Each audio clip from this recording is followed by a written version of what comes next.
Hello, I am Sarah Fogel, and I'm going to tell you more about the dispositions of an educator and which dispositions I feel that I possess strongly and which ones lend for the most areas of growth. Uh, I found that there are 4 dispositions that I can grow in, and those are high expectations, fairness, curiosity, and advocacy. While I do hold high expectations for my students, and I believe all students can learn, I'm wanting to grow in this disposition by clearly communicating my expectations to my students. Previously, I worked in a self-contained setting with younger elementary students, grades kindergarten through 4, and now I am working with the upper grades and middle school, and I think with working with middle schoolers, if I am clearly communicating my expectations and we are focusing on goals and setting goals and talking about how those high expectations will help these students meet their goals, I think that I could build the investment that my students have in their own education.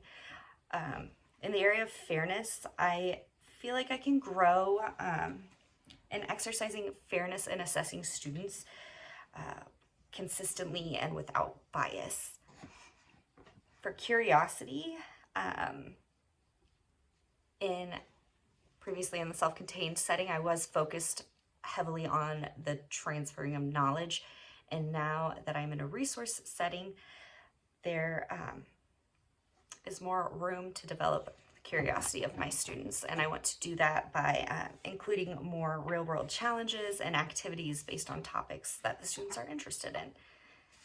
For advocacy, I do see myself as an advocate for my students, but I sometimes feel like I'm so laser focused on what's happening in the school that I am forgetting the bigger picture of the whole community and how I can be advocating for my students in so many ways. And I think I can grow in this disposition by becoming more involved in the greater school community. The dispositions that I think I already possess strongly are respect for diversity of others, professional conduct, reflection, honesty, compassion, and dedication.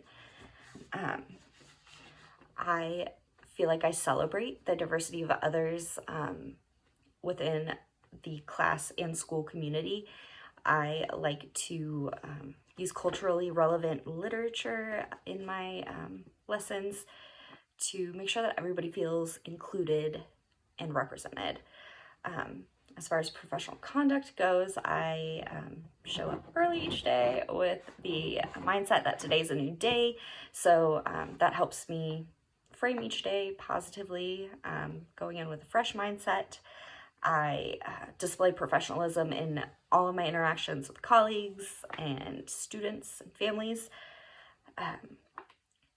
For the disposition of reflection, this is something I place a lot of importance on. I am always reflecting on my practices and how I can become better and a more effective teacher.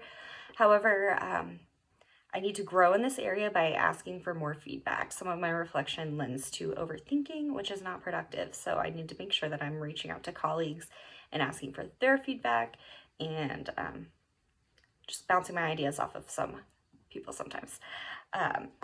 For honesty, I think this is a disposition that I've held for a long time, even before becoming an educator. But as an educator, I am honest and open and truthful. I like to model how to make mistakes for students, and I'm open and honest about how we're all learning no matter how old we are. And so yeah, I like to keep it real with the students. I possess a compassionate disposition. I feel like it sometimes seems like the world around us is rather cruel, and so I like to approach every interaction I have with students or colleagues with positivity and compassion. I want everybody to know that I truly care about them and I want what's best for them. For dedication, I think that a lot of teachers possess this because I don't think that we could be teachers without dedication, because teaching is a work of heart and it's not for the faint of heart. So as a professional, I am dedicated by always seeking professional growth opportunities and trying to build myself as a lifelong learner. That's why I'm here in grad school. Thank you for taking the time. Thanks. Bye.